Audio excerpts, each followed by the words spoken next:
And then the other thing I want to watch is, there we come again with the Star Wars in this Star Wars week. That's the making of The Mandalorian. It's a documentary, eight episodes, one each week. Okay, and each week they go into different aspects of the making process. They did some revolutionary stuff when it comes to the filming. Like they didn't film for green screen so much, but they called it. The Vault it was called, I think, and they made like all around the actors the screen, and there they projected the images that are there. So it made it for the actors much easier. Yeah, they were the actors, especially the older ones. Also, the guy from Breaking Bad that plays also in The Mandalorian. I forgot his name. The black man. Is that the black man? Yeah. From Rocky Balboa. And he said like it was such a pleasure to work like this. It was so much more for us to see and to really. You felt like you were there. It was perfect. Yeah. Carl Weathers. I'm looking forward to that one because I really loved The Mandalorian. I can show a trailer of it. Nice. Yeah, sure. But didn't you think that The Mandalorian was too short every episode? I think it was too short. Yeah, I really think so. Yeah. So I hope now that they know it's a success, I hope for the second season they will decide to make it enthusiasm. It's worth it, yeah. A bit longer, yeah. Here it comes. Nice. Is infectious. So much of this process is about problem solving and making breakthroughs. Everyone is coming with their own experiences to a galaxy that can support it. And they also have a group of filmmakers who were not afraid to jump in. It's hard to believe all these years later, there's such energy around new stories in this world.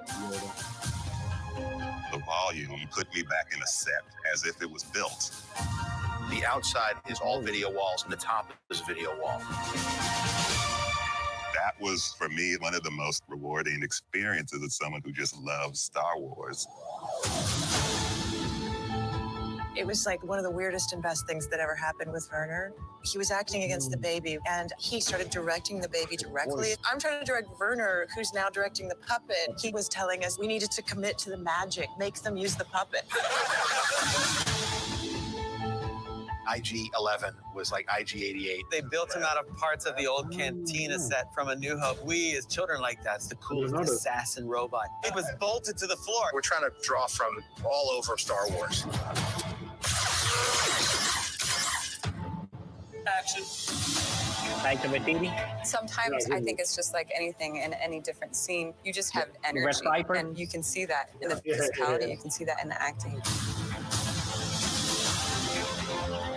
George reiterated, remember to make these stories hopeful, to give that to kids because they really need it. It's important to the foundation of Star Wars, but we don't just want action, we want to feel uplifted. And Star Wars ultimately is about family. It is really saying there is a lot of hope out there.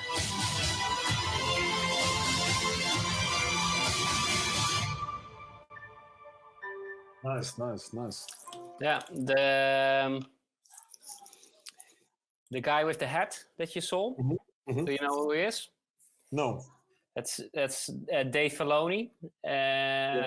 He is the maker of the animated series. So he created Clone Wars, the stories. He created Rebels, and he's already working for Lucasfilm for many years because he was personally trained by George Lucas, actually. So he's seen as the guy that really knows Star Wars and feels Star Wars. Exactly. So they need to have him there to always, Exactly. So that's why they took him in now to the Mandalorian to be part of the Mandalorian team. So they also bring him in now to live action because he seems to be the one within Lucasfilm that really gets Star Wars, where some of the newer directors have a bit more trouble with that. So he also directed one or two of the episodes of the Mandalorian. He's now the Star Wars visionary, more or less, like George Lucas was. Yeah, exactly. No, it's. For me, did they already finishing recording, shooting the second season? Yeah, I think so. Yeah, they will broadcast from October. They will start broadcasting. Oh, I cannot wait. I really hope they made longer episodes because it was some of them were only 35 minutes. Some of them were very short. And the question is, where will it go? Will we? Because there's more or less two options. Because he has to, of course, Baby Yoda has to be brought back either to his own species, or to Jedi. I would think that's a bit like so, or visit the planet of Yoda, or visit the Jedi.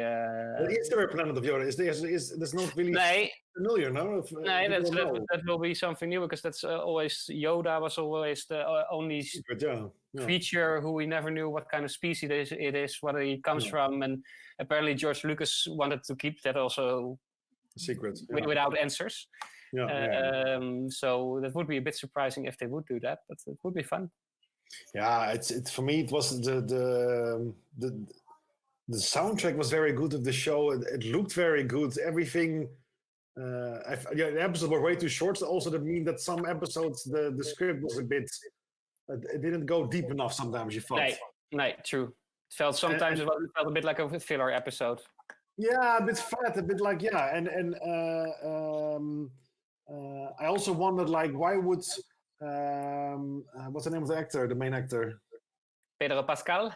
Yeah, I also felt some episodes that why would he do this? Because he doesn't get shit to say, and you don't see him. And I was like, hey, it's super cool, but but I think actually that he didn't act it all. So he just it's a lot of scenes were also done with a stunt double. Oh, really? Yeah. So he did. He just did. He just sits from his home, sticking it in. This is the way. Do you like this? Do you want to see more? Please subscribe, like this video, and see you next time.